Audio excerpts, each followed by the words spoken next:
Budget पेश किया है पार्लियामेंट में नहीं है, अनहित में है और वो लॉलीपॉप दिखा रही है। रात पुलिस को पीटती है, जाइए एनएच पे, तो कहाँ किसी घर पे आज तक आए थे और इनके पास जाना क्या है ये मतलब बजट में 5 लाख करी है।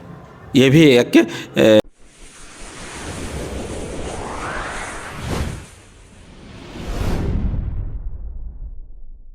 का सबसे ज़्यादा चर्चा जो है पान और चाय की दुकान पे होता है। यहाँ पर हमेशा राजद के कई वरिष्ठ नेता लोग का यहाँ पर बैठक रहती है। इसी बीच हमारे साथ पूर्व विधायक जी हैं, उनसे जानते हैं जो बीते दिनों बजट हुआ है तो उस पर क्या मतलब गरीबों के लिए क्या क्या है लाभ मिला, उसके लिए चर्चा करेंगे। तो स्वागत सर आपका। धन्यवाद सर। बजट कैसा रहा? मान लीजिए कि किसानों के लिए और मध्यम वर्ग के लोगों के लिए कैसा क्या बजट रहा? सीतारमन जी जो बजट पेश किए हैं। आदरणीय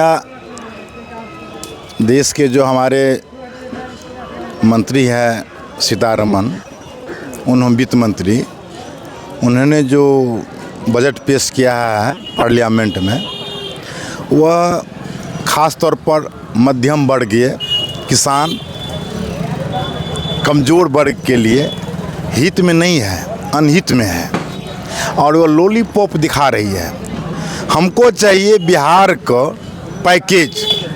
तेजस्वी जी हमारे नेता, राष्ट्रीय जनता दल के नेता, युवा नेता, गरीब के हितैषी, कल भी जो एक हमारे मुसलमान भाई बरादरी को मारा पुलिस प्रशासन ने, उनको जा कर के बीच में खड़े हुए और उन पर कार्रवाई करने के लिए उन्होंने बोला है कि आप उन पर केस कीजिए, निलंबित करने से नहीं कुछ होगा, उन पर केस कीजिए।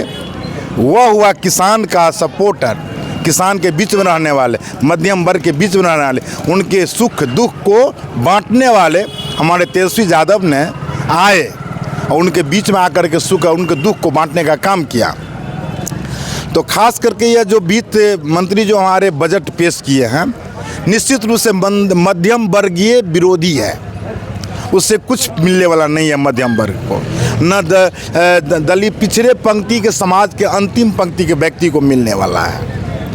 वो लॉलीपॉप दिखा रहा है। चूँकि 2025 में विधानसभा के चुनाव होने जा रही है, वो दिखा रहा है कि हम ये कर रहे हैं, ये तीर मार रहे हैं, लेकिन एक भी तीर निशाने पर नहीं लग रहा है उनका। और जनता जान चुकी है बीजेपी की सरकार, डबल इंजन की सरकार बिहार और केंद्र में है। हमारी मांग है जो बिहार को पैकेज मिले।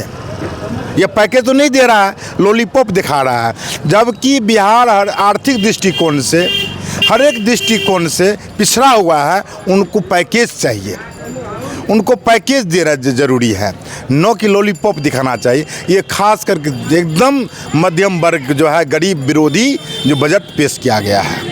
अच्छा एक चीज़ बताइए, अभी आपने जो कहा कि तेजस्वी यादव कल जो एक मुस्लिम भाई को मारे थे, इसी पर आए थे उनसे मिलने के लिए। इस तरह से आप पूर्व विधायक का काफ़ी अनुभवी हैं, ऐसे कई पुलिसकर्मी जो रोज़ ऐसे ऐसे लोग को मारते हैं, तो क्या उनके पास कहाँ जाता है? कुल मिला के लोगों का ये भी कहना है कि आपके जो यशस्वी क्या कहते हैं तेजस्वी यादव जी जो आपको है, वो भी तो चुनाव का जुमलाबाजी करे। ऐसे कितने लोग हैं सड़क पे जो दिन रात पुलिस को पीटती है, जाइए एनएच पे, तो कहाँ किसी घर पे आज तक आए थे और इनके पास जाना क्या है ये मतलब? आप सुनिए, आप जो बोले हैं तो तेजस्वी जी के संज्ञान में जो भी आता है, आपने कल देखा होगा, आप पेपर के माध्यम से देखा होगा कि जहाँ जहाँ घटना हुआ है तेजस्वी जी विस्तृत रूप से जानकारी देने का काम किया है कि वहाँ वहाँ घटना, दरभंगा, मधुबनी, सभी जगह जो घटना हुई है और सभी जगह तेजस्वी जाते हैं। जहाँ उनको संज्ञान में आता है, निश्चित रूप से दुख को बांटने के लिए, हमदर्द को बांटने के लिए हमारे तेजस्वी जी नेता हमारे जाते हैं। ये कौन कह दिया कि नहीं जाते हैं? एकदम जाते हैं। किसानों के बीच में रहने वाले आदमी हैं, गरीबों के बीच में रहने वाले, उनके सुख और दुख को बांटने वाले युवा नेता हमारे हैं, कल के भविष्य हैं। वह बिहार को यदि राष्ट्रीय जनता दल की सरकार 2025 में बनेगी तो ये गरीब का जो है वह मुख्यमंत्री बनेगा, पिछड़ा वर्ग का मुख्यमंत्री बनेगा, मध्यम वर्ग का मुख्यमंत्री बनेगा तेजस्वी प्रसाद यादव। चलिए जी बताइए, बजट के बारे में बताइए। बजट मुख्य रूप से सीतारमन जी जो दिए हैं, सो नरेंद्र मोदी और अमित शाह जो एक ठो लिख करके दिया है उसको पढ़ दिया है बस। किसान विरोधी है। रेल का बजट लालू प्रसाद यादव जब बजट पेश करते थे तो हर बजट में 1 रुपया भाड़ा कम होता था, बल्कि बढ़ता नहीं था। अभी रेल बजट क्या होता है आम जनता जानता ही नहीं है। आम जनता के संज्ञान में है ही नहीं जो रेल बजट अलग से होता है। ये परंपरा को ये चेंज करना चाहते थे। चेंज करने में रेल बजट में लालू प्रसाद यादव जी मुनाफा दिखाए थे। ये घाटा में चल रहा है या कि मुनाफा में चल रहा है, से आम जनता के हित के कोई बातें नहीं है। दूसरी बात है जो अति पिछड़ा वर्ग जो लोग हैं उनको किसान को कहता है कि दुगुना आमदनी कर देंगे। कैसे दुगुना आमदनी करें, उसका कोई थ्योरी तो सीतारमण जी दे, हम लोग तब न पढ़ेंगे जो उस थ्योरी में क्या थ्योरी है। और वह थ्योरी तो दे नहीं पा रहे हैं, यही मुख्य अति है। चलिए, एक और तो जहां एनडीए में खुशी की लहर है बजट को लेकर के, इनका कहना है कि खास करके गरीबों और मध्यम वर्ग के लोगों के लिए बजट पेश किया गया। इसमें काफ़ी सारे खुशी की लहर देखी जाएगी, लेकिन सबका अपना अपना प्रतिक्रिया है। तो और भी लोगों से जानेंगे। तरह तरह से जो चौक चौराहा से लेकर हर जगह चर्चा चल रही है, खास करके आरजेडी और कांग्रेस जो बोली है कि जो बजट पेश किया गया है वित्त मंत्री सीतारमण जी के द्वारा, उसमें सिर्फ और सिर्फ लॉलीपॉप है और चुनावी जुमला है। तो क्या कहते हैं इस बजट को लेकर? सबसे पहले आपको बहुत बहुत बधाई। बजट जैसे मुद्दे पर आपने मुझे कुछ कहने का मौका दिया। सबसे पहले इस देश के माननीय वित्त मंत्री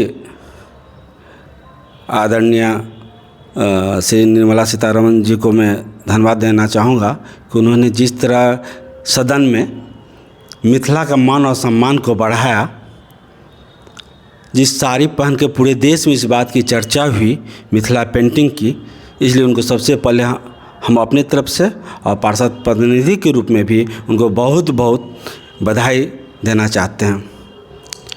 इस बार का जो बजट है वो देश हित में है और ख़ास तौर के लिए बिहार और मिथिलांचल के लिए तो बहुत बड़ी बात है। यदि आप वित्त मंत्री जी का जो पोशाक देखकर ही आप समझ सकते हैं कि मिथिलांचल के प्रति उनका क्या प्यार है, क्या लगाव है। उनका पोशाक ही दर्शाता है कि उन्होंने बिहार को क्या दिया। छोटी छोटी बातों में मैं सिर्फ चर्चा करूँगा कि सबसे बड़ी जो हम लोग इनकम टैक्स स्लैब बनाते हैं, आप 2014 की घटना को देखिए और 2024 की घटना को देखिए। उसमें लगभग 2 लाख के स्लैब पर हमको इनकम टैक्स लगती थी और उस स्लैब को बढ़ाकर अभी 12 लाख कर दिया गया। और वो कब हुआ? जब भारतीय जनता पार्टी की सरकार आई। प्रथम बार 8 हुआ, फिर 12 हुआ, इसी तरह बढ़ते गया और आज 12 लाख के स्लैब पर हम हैं कि 12 लाख तक मेरी इनकम आती है तब तक हम 12 लाख जो हमारे इनकम है उस स्लैब पर हमको इनकम टैक्स नहीं लगी। सबसे बड़ी उपलब्धि हुई, वो पूरे देश के लिए हुआ। दूसरा, बिहार के लिए हम कहना चाहेंगे और बिहार में ख़ास तौर से मिथिलांचल के लिए कि उन्होंने जिस मखाना प्रोसेसिंग की चर्चा करी उन्होंने, तो निश्चित रूप से इस उद्योग से पूरे भारतवर्ष की मैं बात करना चाहता हूँ कि भारतवर्ष में बिहार और बिहार में मिथिलांचल, माने दरभंगा से भागलपुर तक मखाना की खेती सिर्फ मिथिलांचल में होती है और उस खेती से हमारे मिथिलांचल को सबसे ज़्यादा फ़ायदा होगा।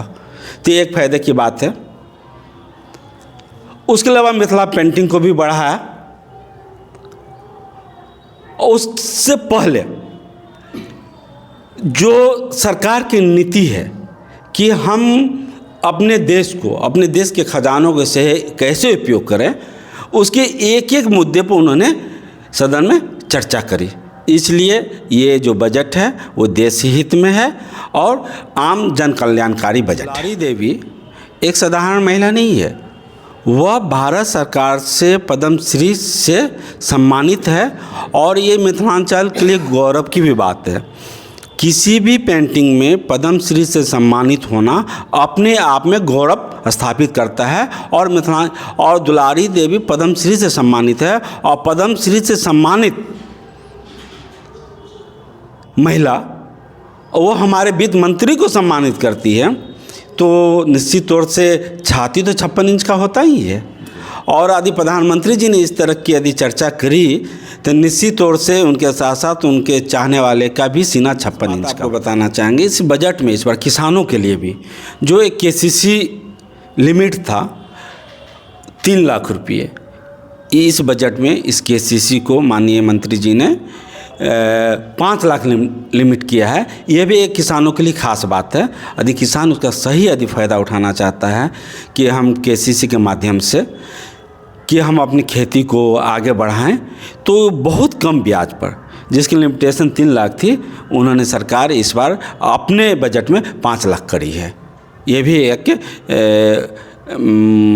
बहुत बड़ी मुद्दा है कि पूरे भारतवर्ष में किसान 5 लाख तक लिमिटेशन तक KCC ले सकते हैं। ये साधारण सी प्रक्रिया होती है। LPC KCC किसे मिलना चाहिए? साधारण सी बात है, जिसके पास ज़मीन है उन्हें KCC मिलना चाहिए।